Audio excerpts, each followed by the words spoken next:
Hello, you're watching Rizal's ASEAN with me, Rizal Zulkapli. And in this week's episode of Rizal's ASEAN, we feature two Asian designers who use design to solve the problems in their respective fields.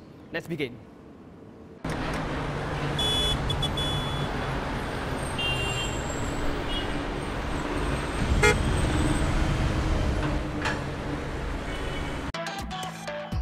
Kotchakorn Voraakhom received her master's degree in landscape architecture from Harvard University. She spent a few years working for prestigious firms in the US before coming back to Thailand. She's currently working on creating public green spaces in Thailand. She's the founder and CEO of Porous City Network. Porous City is a social enterprise working to make Bangkok more sustainable for the future population. One of her prominent projects is the Chulalongkorn University Centenary Park, which was opened last year by the Princess Mahachakri Siridon. Koch was in Kuala Lumpur for the GE Community Summit in December of 2017. Let's talk about how young people like you are coming back to the home countries in ASEAN and also in Asia. You've had an illustrious career and education in America. What drives you to come back and to contribute to live your life in Bangkok? I think as an ASEAN community, we all tie into our land in some extent, and I think that's a big thing. That I feel that even I work abroad for many top design firms in the US, got a very good high paid, but I feel that something inside is not fulfilling. As a professional and as a human being. Is it harder here or is it harder in the US? It's harder here in terms of the responsibility, but it feels more fulfilling when you really do something back to give a better solution for your homeland. And I think it's harder because you can make more impact when you're back home. Comparing like when you're in US, many things has been set, but in Southeast Asia, I think there's more opportunities, and that's a gap, or that's like more opportunity for you to be more creative as well. There's always flooding, there's always congestion, there's always traffic problem. If you go to Jakarta, if you go to Bangkok, if you go to Kuala Lumpur, these are some of the similar issues that we as Asians face on a day-to-day basis. How do we find a sustainable local solution to these local problems that we have?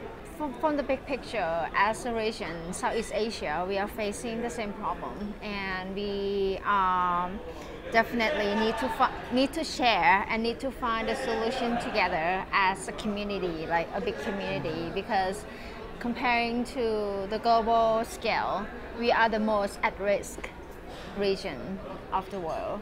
So I think for me as a landscape architect, I would really want to be part of this solution.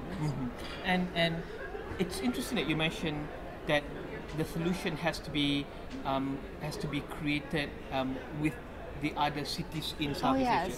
So it's not just one city working on its own, and then Kuala Lumpur working on its own, and Bangkok will continue to experience flood every year, right? Yeah, because I think to tackle this global issue, climate change, it has turned us as a global citizens. There's no boundary between Kuala Lumpur or Thailand or Bangkok, but as we confronting the same issue, and we have a time limited, like how the climate will be changed and hit like 2 degrees Celsius, 4 degrees Celsius, or 3 degrees Celsius, is gonna change the whole way of agriculture base and the living, our ecology that we all share.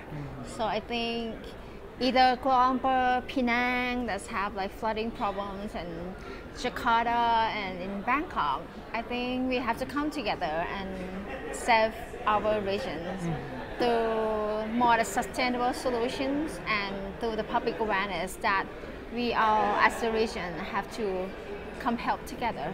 Let's talk about how you as a landscape architect can address a solution for a sustainable city. Because when you design a city, it's not just a design for 1 year or 2 years. Oh yes. It's a long-term master planning for a city, right? Yeah. So how do you see also, what are the opportunities for future architects or landscape architects and Yeah. designers to work on trying to solve this problem and trying to Yeah. address this problem in a long-term manner? And recently, as a landscape architect, just coming back home and focusing on working on a public space.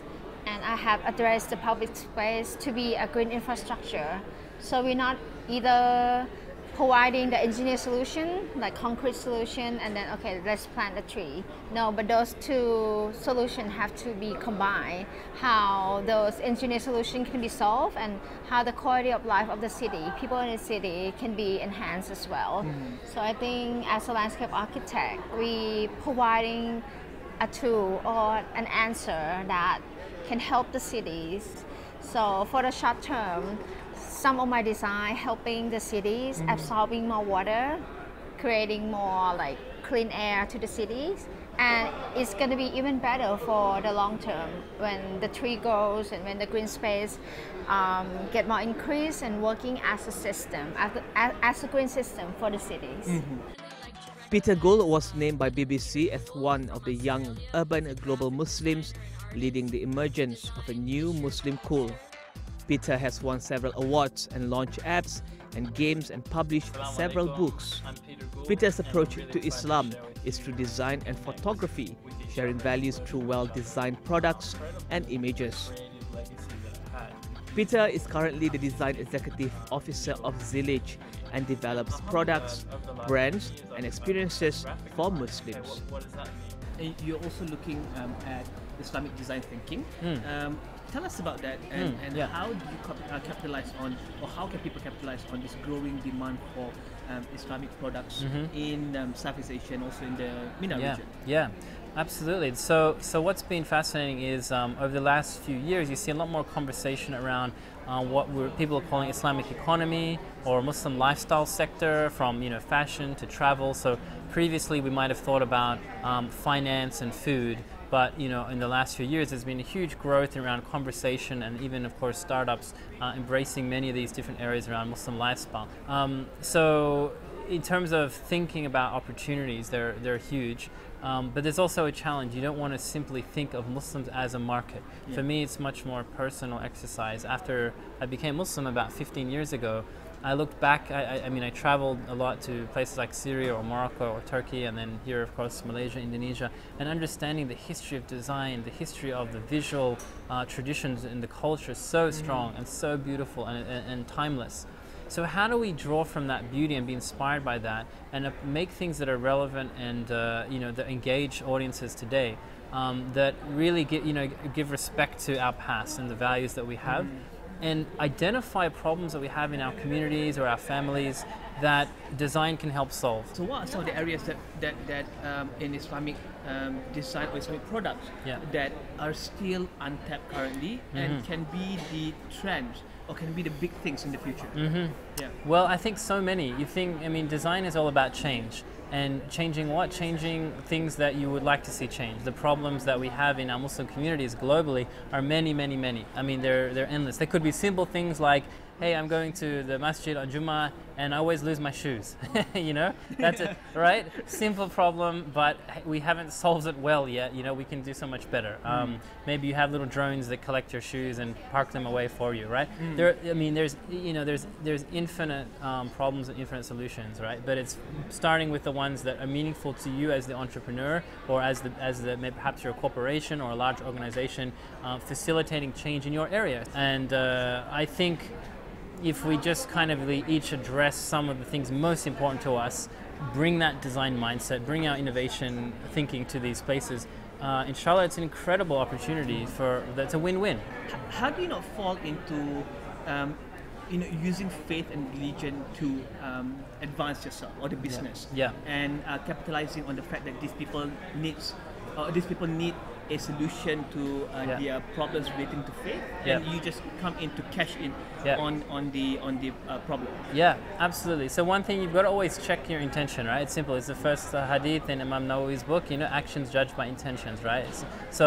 But I would like to think that the products that we can create from within Muslim communities, from leadership, from young Muslims, that have real concerns can be solved through this innovation in design, and they're doing it with sincere intention because they want to solve the problems. They want to do that in a passionate way. And of course, there's nothing wrong with having really strong, sustainable companies and building strong ecosystems of startups with people doing well, growing companies, scaling, selling companies even. Absolutely nothing wrong with any of that. But for sure, each individual has to keep checking their intention, right? I try and do that regularly. It's like, you might see an opportunity, but what's really the change you want to make? You know, why would you be looking at that space? So 2 of our biggest products that we've launched, one of them is directly modeled on, as a parent, the things I would like to see from my children, and my friends have the same problem with their young children. So alhamdulillah, we've sort of really tried to focus on meaningful products and brands and services that solve real problems that Muslims have today.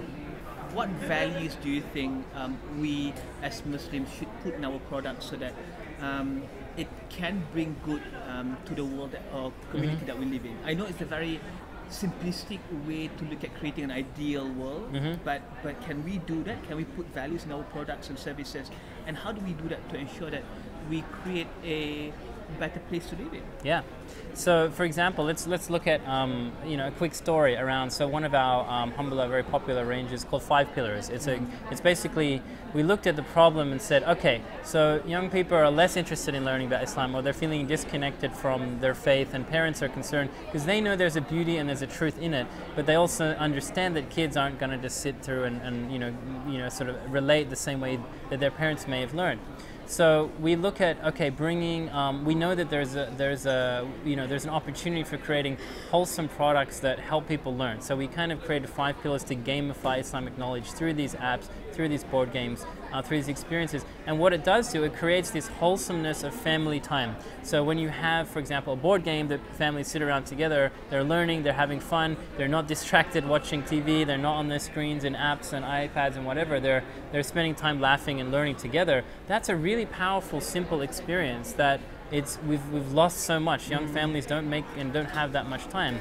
So it's something as simple as a fun, well-designed, beautiful board game help really have they have that wholesomeness in it. They're valuing preciousness of family time and encouraging people to learn about Islam, but in a fun sort of way.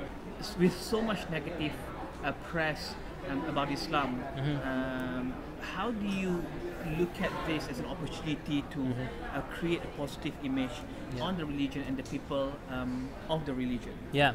If you're talking about the image of Islam, you won't get that by doing lectures at people, by writing books at people, by just creating more videos and more content online. Those things are there and they're important, but trying to design experiences and then encourage the designers of those and the founders of startups to let people enjoy beautiful parts of their faith through the products that they're building.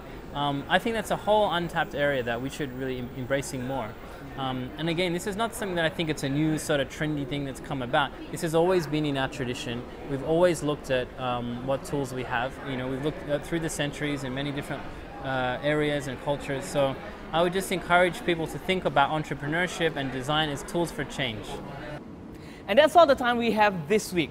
Tune in next week for more insights into the bright minds in Asia and Southeast Asia. This is Rizal Zulkapli for Rizal's ASEAN.